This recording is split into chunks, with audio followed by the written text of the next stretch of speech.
Hello, Mugs. Mugs. Mugs. Mug. Yeah. It's your friend Kia here, and also Wolfie and Jagu. Say hello. Hello. I'm Hi, Wolfie. My voice is on this channel more often. Yeah. I am Um, based channel. sorry, Jagu, you wanna try that again? I was just saying, I'm basically never on the channel. Yeah, that's why I look, introductions are really important. Anyway, we wanted to talk about the Transformers movie that just came out a couple days ago, and as is tradition, we are recording our yap session about it. Is this tradition? When did this start? It's I don't really know when it started being a thing that we did for Mugcord. Like, um, Tegan and Bando, they do their like manga mug podcasts sometimes, and now we're doing this. It's sort of a tradition. It's a little bit of a tradition. Close enough, I guess. Close enough. Well, the difference is that we're discussing Peak today. Yeah, no, we're discussing. I will go ahead and make the claim at least the second best Transformers movie, maybe the best. Yeah, go ahead. I'd be okay with agreeing that it's probably the best one I've seen. I mean, so I haven't dipped my toes in Transformers further than like the Michael Bay saga of movies Okay, and some of the animated shows from when I was younger. all right. Like at least compared to that saga, I think Transformers one did the best. Yeah, I mean, I have seen personally. I've seen the '80s movie. I want to say was it '86? The Transformers movie. 86, yeah. 86. I've seen the '86 movie, which is, it has some flaws as a film. Which I mean, so does this. We'll get into that. But like, very like classic slice of like '80s mecha animation. Just very lovely a thing. And then really you have to fast forward to the Michael Bay movies and from the 2000s to get to the next like cinematic release Transformers stuff. And there's been the arc of history does weird things to nerd stuff that is poorly received when it comes out. I think people have kind of come around on the first Bay Transformers movie. I don't know about beyond that. I think everything except that maybe. one like dinosaur one is all right at this point. I'll be honest with you. I've only seen the first, I want to say 3 of those, and I was not a fan as a kid. I don't know if I'd like them anymore now, but going into that as a child, I was like, a big fan of Transformers Armada, which was the cartoon at the time, and I was just like, what the hell is this? So I don't This know. isn't animated. Yeah, where's Hotshot? No, Sideways doesn't show up at all. That's not even true. There actually is a movie version of Sideways, but anyway, so you've got that. You've got Bumblebee, which is kind of like in a weird, like I have kind for some of reason not seen that movie. Yeah, I actually haven't either. Shagu, have you seen Bumblebee? I have. Okay, is it good? What do you think of Bumblebee? I would say it's good. Not as good as Transformers 1, but like, yeah, I would say it's probably the best of the live action movies, if I'm being honest. Okay. Okay. Yeah. So there's that one, which I believe is kind of in like a weird spot where it's like half a reboot but half not. And then there's Rise of the Beasts from a year ago, 2 years ago. I want to say it was 2023. Yeah, I think it was okay. last year. But yeah, and now we've got this, and I don't. I'm don't get me wrong. I'm glad the movie exists because, as we have established, we all think it's quite good.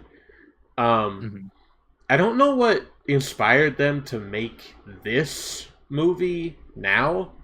because to get into fandom nerdery shit a bit, uh, the general like premise of this movie, where it's like, we've got Optimus and Megatron before they were, those figures. They were just, essentially like two working class bots on Cybertron, and this is like their story of how they become who they become.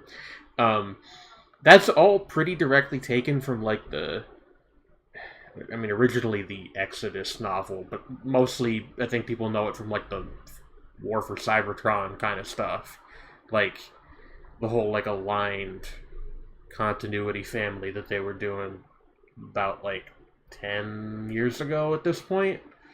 So I don't know why now, but again, I'm not complaining. At least it happened. Yeah, it's a good movie. Like I saw it today with my girlfriend, and she is not a Transformers fan, but even she was like, "Oh, that was like really fun." Like, good date. Yeah, no, actually, we went to Giglio's, which is a local pizza place, and then we watched this, and it was great. So you were talking about like, why are they doing this now? Well, I was looking Yeah. at the development timeline on the Transformers wiki, and like the first thing is like, hey, like what if we had a Transformers cinematic universe? Because apparently they were inspired by the Marvel. That stuff. makes sense. Yeah, okay. And like the guys who wrote Ant-Man and the Wasp, that movie, they like, hey, what if it was animated? And that was the whole concept. But yeah, originally it was just like, hey, what if we tried doing a cinematic universe of Transformers? I don't know if they're still doing, because like, I guess maybe we can talk about this a little later. But which cartoonity this movie takes place in is a bit weird. Yeah, there's because I saw on TF Wiki, which Wolfie may or may not know this. We are sort of treating TF Wiki's word as gospel here, just because the people there tend to know their stuff. Their thought is that this is functionally just a whole new continuity, like we're starting from scratch, essentially. Which, there's definitely way worse feet to start on than this. Because, as we keep saying, it's a pretty good movie. Yeah. So, like, where do we want to start with the film itself? Because there's a fair bit to talk about. But, Paul, I need to ask, when you, so obviously I know Jane's experience with this. When you went to see the movie, what did the theater look like people-wise? Okay, so here's another thing that happened when I watched the movie. So I actually got tickets to an early showing on the 14th. The movie came out on the 20th. So like it was kind of like a special event kind of deal. Yeah, Shagu had like a whole VIP treatment.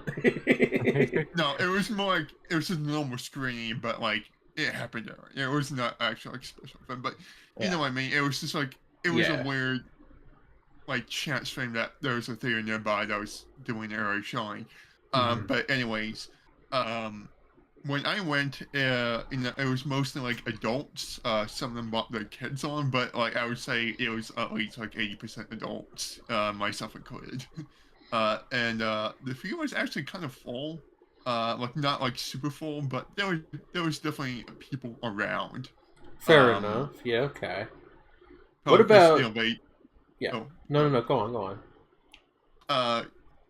Because I guess maybe it makes sense. Like, like they want to watch a new Transformers movie already, so yeah, I guess it would be a bit more like packed than usual. But it was not like packed. It was not like super full, but there was definitely people there.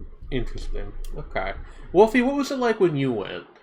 Because I had an outlier experience in the other direction, so I want to hear what you. Yeah, I think I replied to this under yours, but so we went opening weekend, which was like, so opening weekends. I don't know how theaters do it outside of the States, but opening weekend is like Thursday, not Friday. Yeah. So all the release dates will say they are releasing Friday, but every theater has a showing on Thursday. So we went Thursday at like 5 o'clock, which is like prime movie viewing time normally for especially animated films. And I think there was maybe 2 other groups of people in there. And by groups of people, I don't mean like parties of people. It was like couples sitting together. So it was me and my friend, and then maybe 4 other people in the theater. I see. So yeah, so I'm like, little I don't know, troubling. it was a weird situation. Yeah, I don't. I mean, I will just say, when my girlfriend and I went today, it was literally just us in the theater. There was no one else there. But we went to a 1 p.m. showing on a Wednesday. So, like... Yeah, I guess that's fair. It's, like, it's not a kid's movie, but it is a kid's movie. So I feel like that probably influenced things a little bit, but if you're saying that even an opening weekend showing was pretty empty, that makes me wonder. But it's it's surprising because sorry, Zoggy, were you saying something? Go ahead. So I was actually noticing my meme that I did see like a tweet from Discussing Film the other day that like opening weekend did not make its budget back. Ooh. I think it had like a $30 million budget. I have to like double check. But here's the weird thing, right? Because most movies come out like on the same day, like everywhere in the world. Transformers 1 does not do that. In fact, I don't think anywhere outside of like North America gets the movie until like next month in October. I think it was like China and the UK specifically that I know aren't getting the movie until October. So, like, I think it will eventually make it back at its budget. It's just going to take a while. It's just like super strange. So the budget for it looked like it was 75 mil, split between the Paramount, Hasbro, and New Republic. Okay. So I don't know about the rest of the global release because I'm just looking at U.S. box office. Yeah. But I mean, we're all Americans, so fair. Yeah, it was the second highest grossing movie opening weekend. Okay. So it lost out by like $1 million to Beetlejuice's second week. I think. That's so that movie has been like doing like surprisingly well because it was originally made for fucking streaming. It was originally made for HBO Max. Yeah. So Beetlejuice 2 made 25 mil. Transformers 1 made 24. I see. Which, well, by the way, quintupled like the rest of the releases for. Like, okay, so I guess if you combine the box office with the other releases, like, to be fair, there's Go ahead. I was just gonna say, like, in perspective, like compared to the other stuff out, I guess it did pretty okay then. I don't know. Admittedly, second highest grossing movie of the weekend. So. Yeah, admittedly, none of us are experts on this stuff. I did just wonder because, I mean, I just have not seen much marketing for this movie, so I was kind of wondering, I don't know, if maybe Hasbro was kind of releasing it skeptically somehow. I don't know. Which, regardless, like, the thing is, if the movie does well, that will be good, because, as we have said several times already, it's, like, pretty good. They have already kind of been like, hey, if this movie does well, we're planning on doing like a trilogy of these anime movies. Yeah. Like, okay, sure. Like, not to get like way ahead of ourselves, but there was a pretty obvious sequel hook, just sort of baked into the premise, which I don't know. Are we spoiling the Michael Bay movies here? What do we? Pardon? Like, are we good to spoil the Michael Bay movies here? Oh, absolutely. Those came out about 1 billion years ago. Okay. If anybody hasn't seen those yet and wants to, what are you doing? So, if they make a sequel, are they going to keep up the Alita just dying immediately? Because probably not. I don't. Yeah, Michael Bay movie. I do not think that this is meant to connect to those. There's way too much. So I was mostly like, because I assume you guys have read the comics in some capacity. I have, yeah. So I know this movie was based on the Origins comics, so I didn't know how Alita fared there. Well, I mean, okay, so again, like they're kind of drawing on a couple different things. There are elements from the first IDW continuity of comics in this movie. Not a ton of them, but enough that they're definitely present. But Alita 1 is not part of this origin story in those comics. There's been a fair amount of shuffling around of characters to keep the cast recognizable. Because the IDW comics involve a lot of fairly obscure characters, and some characters that are just like obscure. But again, like the main thing they seem to have been drawing from was the quote-unquote like aligned continuity that they were making for like the War for Cybertron game a while back. Because that's where the whole Optimus and Megatron were originally on the same side, and then they kind of diverged paths, and now they're enemies. Story structure comes from. This is the first time they've ever both been minors, I think. And just to get the obvious joke out of the way, that is minor as in, like, pickaxe minor, not minor as in under 18 years of age. God, this is such a random thing to start with, but that's making me think of, throughout much of the, like, really early part of the movie, one of the main antagonistic Transformers is Darkwing. Who is a really obscure Pole? Like what? I remember like thinking that I must have like misheard the name the first couple times it was said, because like Darkwing is not a character. I'll end up thinking Darkwing's in the movie. Yeah, it's just like Darkwing is just like not a character people know or care about. But I mean, they needed.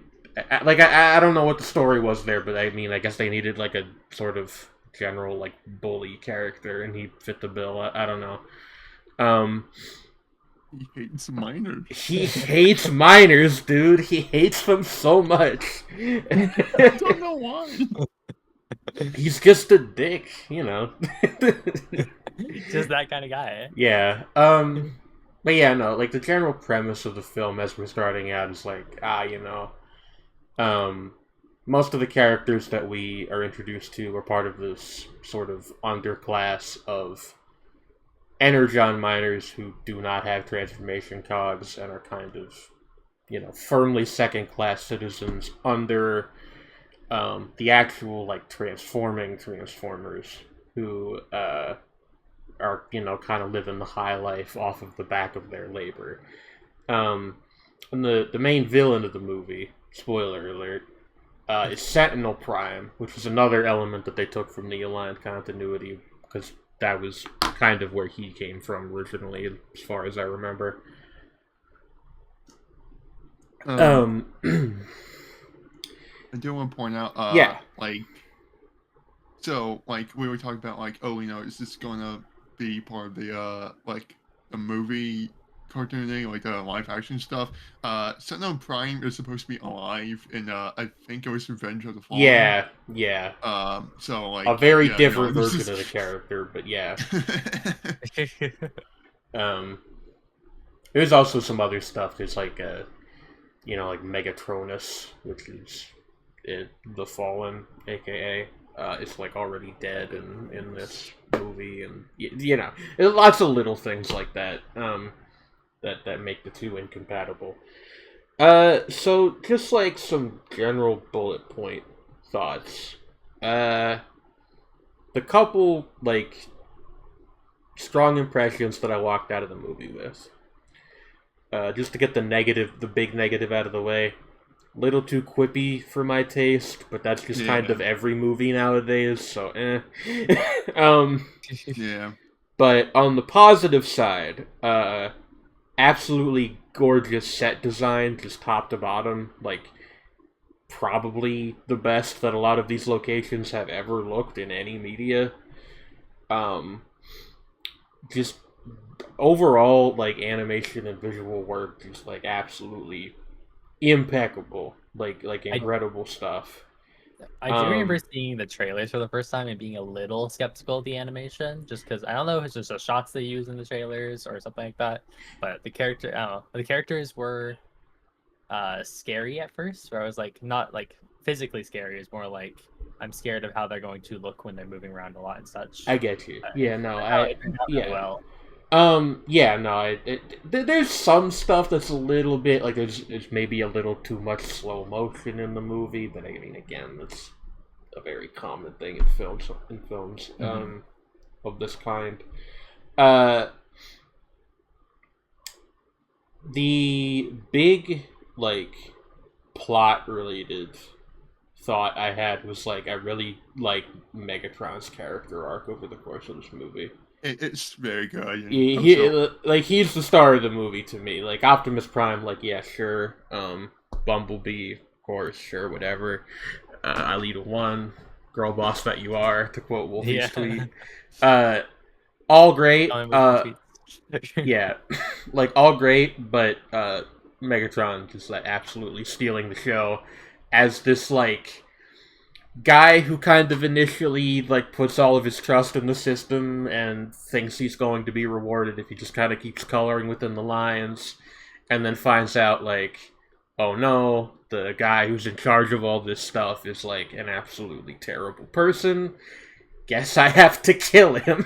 Which is, honestly, like, the main thing I want to applaud this film for is keeping up the tradition of making Megatron incredibly based. Okay. I don't want to, like, name drop it because I don't want to draw the comparison on Awkward YouTube or anything. But there was another media thing I watched where a character was just like, "Hey, you guys know that the government's lying to you and that all this work you're putting in's for nothing, and we should just kill the president, right?" And that character was based, and it reminded me a lot of how Megatron was in this movie. So yeah, no, it's kind of a direction they've gone with Megatron before. Definitely, like, anti-authoritarian Megatron is a thing they've done before. The specific spin on it, where it's kind of a very emotional and like. There's this obvious, like, deep feeling of betrayal on his part. I mean, he says as much. I think was just, like, a really cool thing that the actor brought to life really well. Pardon? I said the actor just did really well. I forget who voiced him. Brian Tyree Henry. Okay. Yeah, he's very good. Admittedly, I'm not super familiar with. Apparently, he was in... Well, he's been in a bunch of things, actually. This is where I reveal that I don't watch a lot of movies, so I'm pretty ignorant of, like... Yeah, casting. Although, actually, like, the main quartet are voiced by pretty big names overall. It's Chris Hemsworth, the aforementioned Brian Tyree Henry, Scarlett Johansson, and Keegan-Michael Key, like, respectively. Yeah. You know who voices Jazz? No. I forgot the name, but it's the same guy who voices Naoki in Guilty Gear Strive. Huh. That's fun. Yeah, I recognize the rest of the cast by name, just not Brian Tyree Henry. I think Steve Buscemi was a fun name to see in here. That was that was an interesting one because hold on, pardon me. I drank some of my soda in a strange way, and my whole shit got messed up for a second. I'm fine. The Starscream bit was really interesting because there's that bit, and we're kind of jumping all around now. I suppose we've abandoned all pretense of doing this chronologically, but that's fine.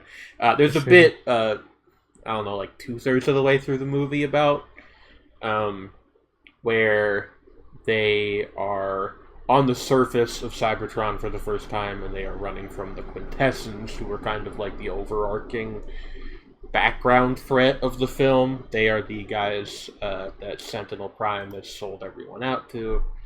And they come across this, like, camp of former city guards, of which Starscream is the leader. And Starscream is great in that scene. The voice acting for him, and it was more the direction than Steve Buscemi's performance specifically, but the voice acting for him I initially thought was a little bit odd, but then they do the thing of, like, a little bit later on, like, Megatron fucks him up, and his voice box kind of breaks a little bit, and then he starts sounding like Starscream, and that was, like, a really fun detail to me. Yeah, I like that a lot, actually. Mm-hmm. There's a lot of little things like that in the movie. There's, like... I was a lot of niche references that, like, big fans understand. Yeah, just, like little Easter egg things. Like, I was explaining this to Carrie earlier, my girlfriend, and she was, like, seemed a little baffled that I cared about this, but that's okay. Where there's, like, early in the movie, before he gets his big power-up, Megatron, who, we should just clarify, goes by D for most of the movie, because he doesn't have that name yet. But anyway, Megatron has a slightly different design, actually a very different design, but a slightly different color scheme, where he's got more of, like, a white, look to the majority of his paint, and his helmet is like a black color, and that is a reference to how he looked in the old Marvel Transformers comics. Yeah. And I thought that was very fun. Does it mean anything big in the grand scheme of things? No, absolutely not, but I thought it was fun. Some other stuff that I liked, Arachnid as one of the big supporting characters was a huge surprise to me. Yeah, I am not familiar with that character, but they were very cool. Yeah, no, Arachnid is like a fairly obscure character. I think she's originally from Transformers Prime. Yeah. Yeah, I believe it's Prime. And speaking of Prime, a lot of the Iacon, I guess soldiers, they kind of look like Viacons from Prime as well. Yeah. There were definitely a couple things that they took from Prime. And also, like, Brian Taylor, the composer for this movie, also did the music for Prime. There you go. But yeah, Arachnid is originally from that series, and is like not even like the most well-known spider-themed Transformer. So I was really surprised to see her show up here as Sentinel Prime's like right-hand lady. That was cool. That was like really unexpected, and she was very cool in the movie, very menacing, got a lot of like cool little scenes. The thing where she can like open the backside of her head and there's like a billion little eyes in there is like really weird and cool. Just an interesting choice all around. Just like a really solid choice for a character to put in that role, and not one I would have ever come up with in a million years. So, you know. How do you feel about like the origin of like Megatron's name and like the Decepticon emblem? Yeah. Okay. So, in the context of this movie, the Decepticon emblem is Megatronus Prime's face. Megatronus being one of the original 13 Transformers, who is, killed in, like, before the story of the film starts, and, lots of that kind of thing. And one of the characterizations they give Megatron is that he's a Megatronus fanboy.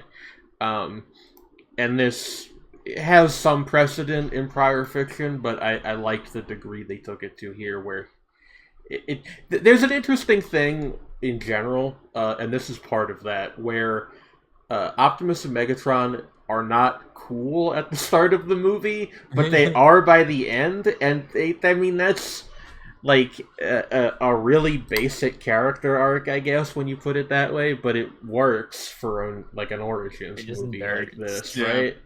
Mm-hmm. Yeah, like they're, it's literally like a sticker that Megatron has that he slaps on his shoulder, and much later in the movie, when he sticks up to Sentinel Prime burns the sticker into him as like a punishment, and because this is how Megatron is, he ends up reclaiming that as an emblem, and then at the very end of the film, we see that has become, as is usual for the franchise, the logo for the Decepticon movement. Yeah, no, I thought that was really well done. That was like again, kind of derived from the whole you are being deceived bit from the IDW comics. So again, calling back to some of that kind of stuff. I thought it was integrated really well into the movie. Yeah, like, man, I just, like, I think everyone can agree that Megatron is just a very cool character in this movie. Yeah, no, it, like, I said it on Twitter, like, easily the best movie Megatron we've ever had. Like, just like an absolute banger character arc from start to finish, and by the end of the film, there's that fucking shot where,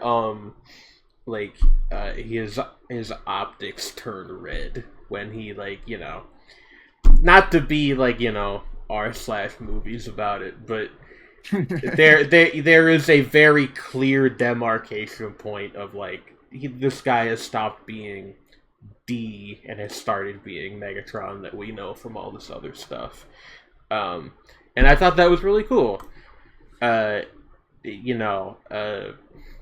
Henry kind of changes his voice inflection for the character a bit going from that point onward. And Optimus Prime has moments like that too.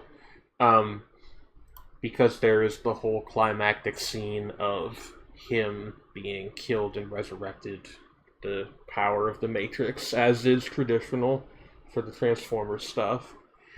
When he comes back to life, he's like a bit more composed and leaderly, and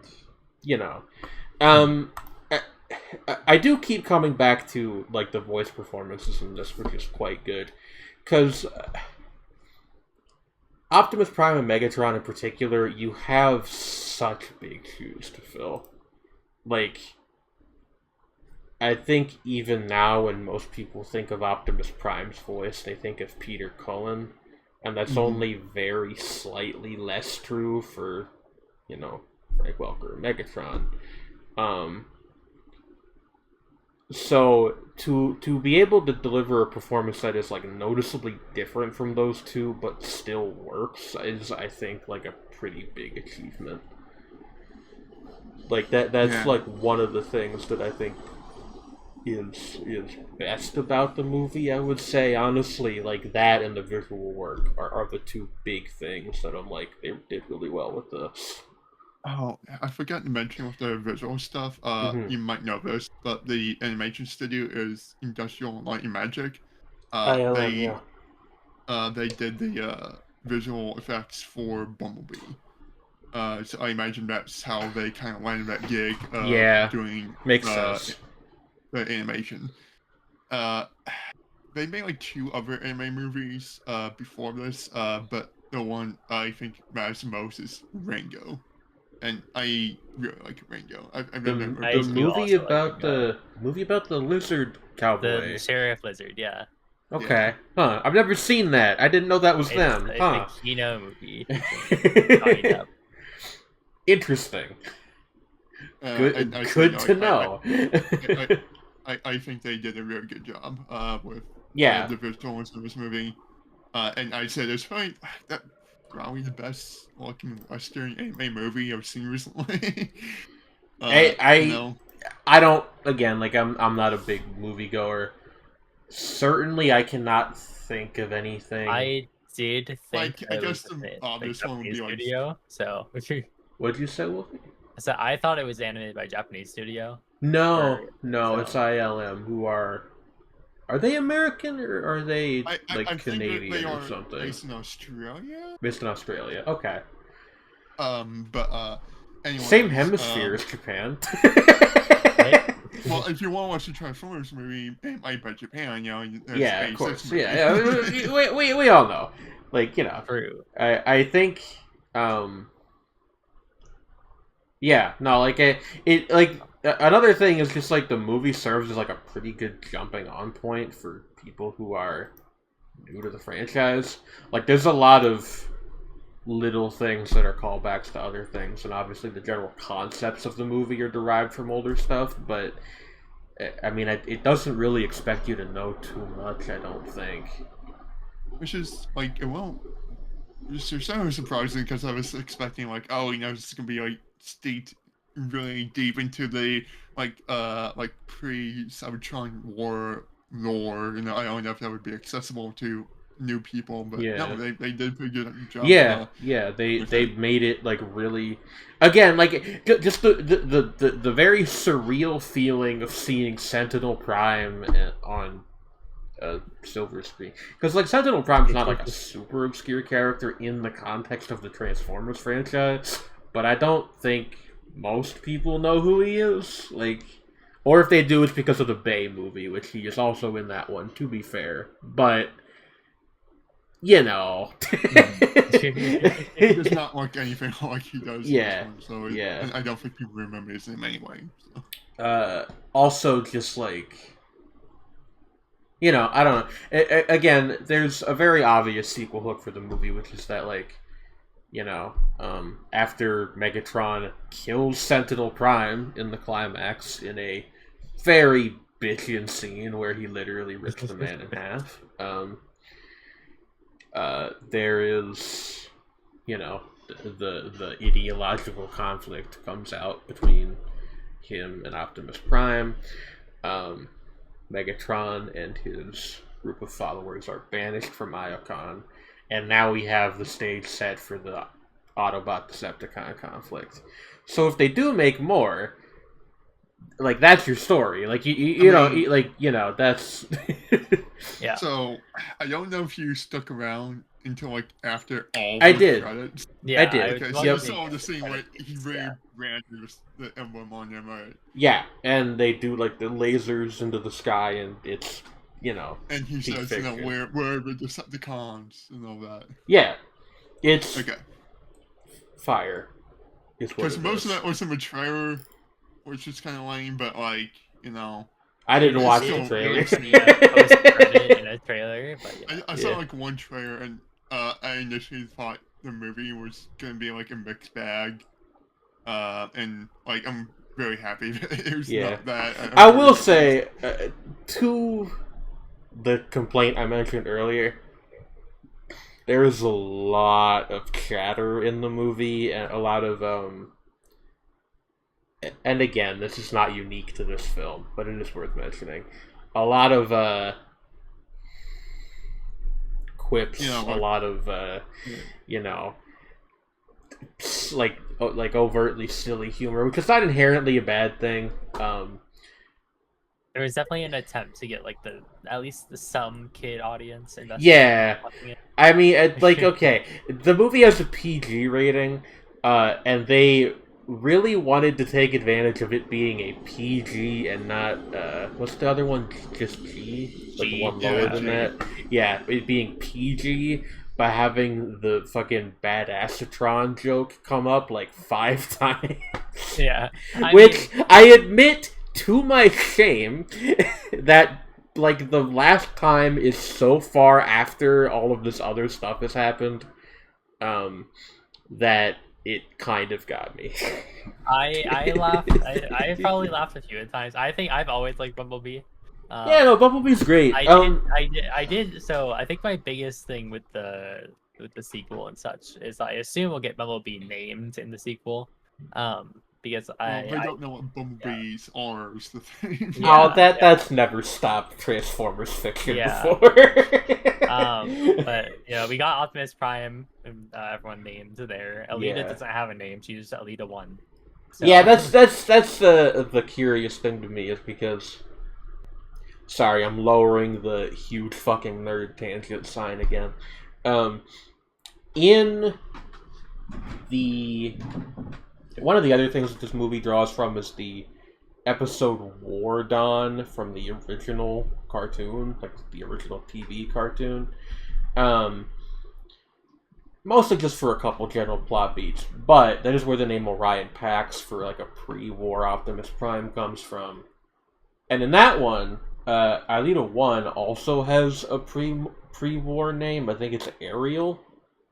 And they didn't use that here, and I thought that was odd. But I don't know.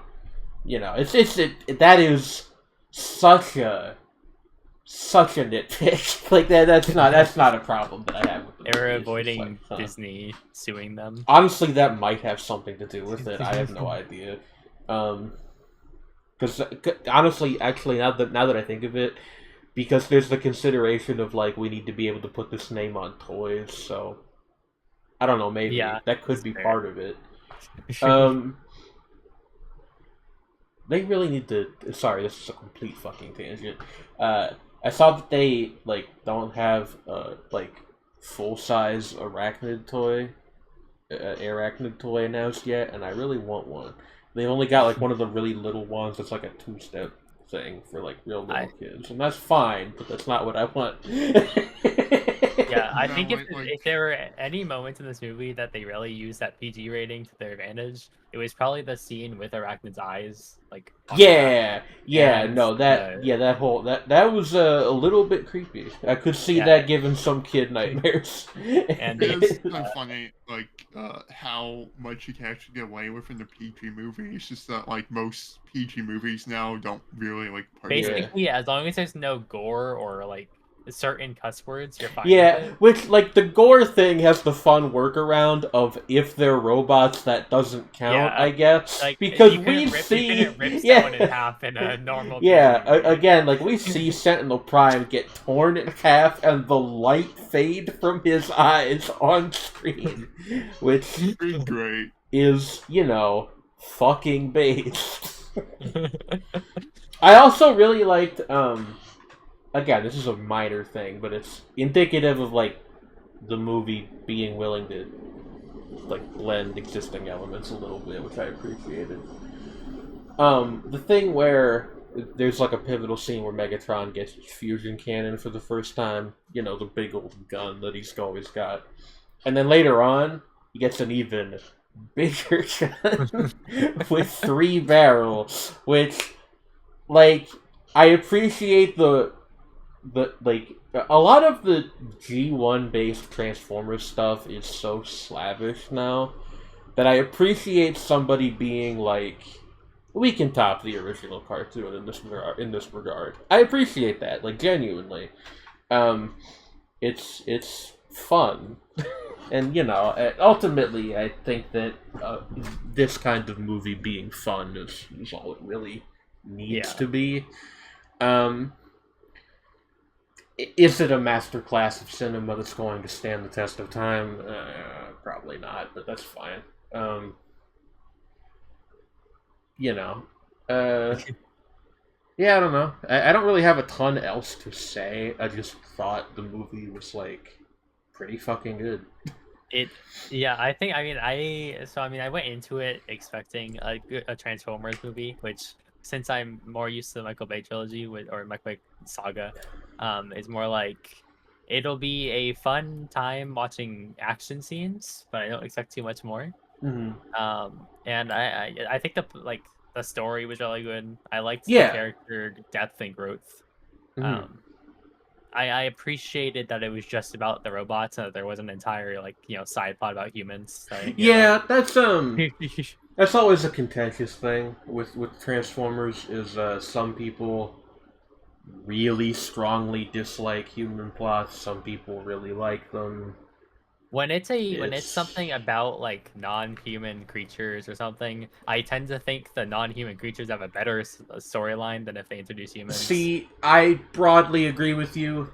I think there's some situations because Transformers is a really big franchise. There's definitely some kinds of stories you can tell where like a human element is welcomed or even needed. I mean, a lot of the stuff in like Transformers Prime had really good interactions with the human characters. Yeah. But I do fully agree that for something like this, it's better that they kept it all on Cybertron. I mean, I agree. Humans are sometimes necessary. Like, you're gonna have an action film with like Jurassic Park where it's just dinosaurs chilling, you know. Now that's a movie I would watch. Dinosaurs rampaging, no human in sight. Yeah, not even a plot, just like dinosaurs fighting for 45 minutes. We can bring cinema back. I agree. But I liked the film. I think having the quintessence, which they pronounced differently in this movie, which that bothered me a little bit, but that's okay. Yeah, they did. I was sitting there trying to think if it was a different word they were saying, but no, they're just saying that. That's being internally consistent. I think even since the original movie, sometimes it's quintessence, sometimes it's quintessence, sometimes it's whatever. Like quintuplets. Yeah. I think bringing them in as the antagonists was a good move because that is another like logical thread to follow up on further down the line if they make more of these. Which again, I hope they do. I am interested to see where this iteration of the series goes. But I mean, even just on its own, it was a good fucking movie. Like we keep saying. Yeah. If either of you have anything else you would like to talk about, you've got the floor. If not, I will probably cut the recording here. It's up to you guys. Jagu, you have words. Yeah. So I do kind of like talk about why maybe this might not surpass the 86 movie. Okay, sure. Like, yeah, absolutely. We'll have a little bit of an argument about that. Absolutely, go ahead. Okay, so like I think how I feel about this might change on any given day. So this is not like it has to be number 2 or whatever. Yeah, no, of course. Yeah, but so like I think 1 is definitely like probably a more competent like main movie. It was probably written like with the intent of telling the story. Yeah. Rather than like, hey, what if we could sell new toys? Because like, obviously this is like a thing with Transformers fiction. They are made to sell toys. This is like a huge thing on to sell toys. Yes. And that's why they kill off like all the old characters in the movie and replace them with like new ones. And people don't like that. But like I think the A6 movie is like a perfect storm of things that will never happen again. Like it could only happen because of the time it was made. So, that's like, fair. Absolutely, this, like, absolutely insane like kids movie that like kills off like a bunch of beloved characters. And it has like really fucking insane like stakes, like hey, Unicron and then this fucking plant devourer. He's like the biggest Transformers ever. Galactus if he was good, yeah, of course. And of course, like the fact that the movie's like fucking weird, right? It is a very that's fair, yeah. Like the '86 film is bizarre, and I think. To be fair to both movies, I do think a direct comparison is a little tough to make because of that. Like the '86 movie is such a, as you say, like such a specific confluence of things in time and just like what the market for these things looked like at the time. The fact that Transformers was like a brand new phenomenon still at that point. It's also just like a very like a good just like weird sci-fi movie. Like if you don't really care too much about plot as such, you can just watch the Transformers movie, the '86 Transformers movie, and have a fantastic time because there's just like a bunch of just like a bunch of weird stuff. There's the original quintessence with like the 5-faced judge thing. There's shark robots. There's a musical sequence. One of the characters is voiced by Weird Al, I think. It just a lot of weird shit like that. And like Megatron is like one of Orson Welles' like final roles before he passed. Yeah, that too. Like, it's just like so special, right? It's just like, goddamn, like, hey, one was really good. I'm not going to take that away from you, but like, it is something we can probably make for the next like decade if we want. And it's not the worst in the world, but it's just like, man, we're never going to get like a cool Transformers movie animated by like a Japanese studio. Because Japanese studios are making like Cyberpunk and War of the Rings now. I guess I don't know. Yeah, well, okay. If we're talking dream projects, I just want them to take that like Studio Trigger Bump of Chicken anniversary short that they made and just make that like 2 hours long. That's like there we go. But there's so many like Transformers fans on this fucking studio, and it's like you have to with the fucking fucking Transformers. I always wonder who's this is a complete fucking tangent, but like I do always wonder, like, is it Hasbro that kind of holds back on these things? Is it Takara Tomy? Is it the studios? Is it a combination of all three? I always wonder. I don't know. I assume Studio Trigger people would want to work on Transformers if they are making Transformers and like previous works have Transformers references. And also they are very clearly fans of the franchise. I guess it would be like Tomy because they handle all the copyright stuff and maybe. I don't know. Maybe it's Hasbro as well. Maybe Hasbro's like, well, we have to put on Netflix or some shit. I don't know. I mean that's all. Completely... But even Traeger doesn't have any problem working with Netflix like exclusive deals. They have there is presumably some combination of factors that is making that not happen. It might honestly just be that turbo nerds like us are, not considered a big enough audience to this is ultimately a franchise aimed at kids. Like that is a thing to consider. I mean, if we stick with just making those like really good animated shorts, like the Fate Grand Order Memorial movie, then you'll get your taste of Japanese animation through Transformers every so often. Hopefully, I mean, I would love for them to do more stuff on the anime side. Who knows? I do think there is like a valid contrast to be made there, where, again, as Jagu said, the '86 movie is a very unique thing that we are probably never going to get anything like that again. Whereas one, and I hesitate to like weigh the two against each other because they're so different. But one is very much like a professional, polished thing. Like this was like scripted out and storyboarded and in like a very formal way. I'm not conveying this well, but like it's a movie ass movie. It's not like a weird. Because another thing about the '86 film is that it didn't do very well at the box office, I don't think. I might be misremembering, but I'm pretty sure it did not do very well at the box office. and it kind of became like a VHS classic.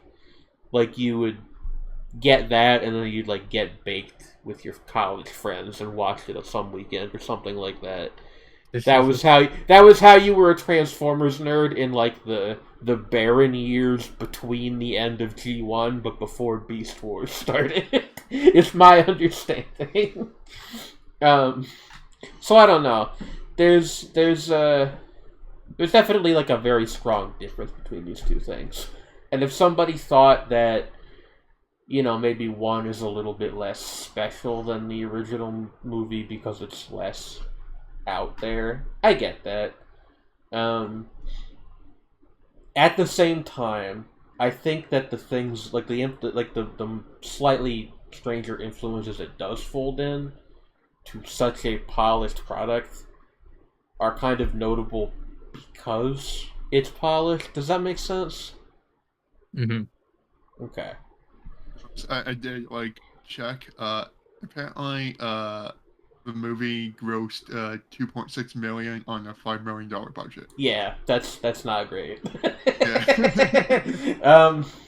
You know, box office checkers over here.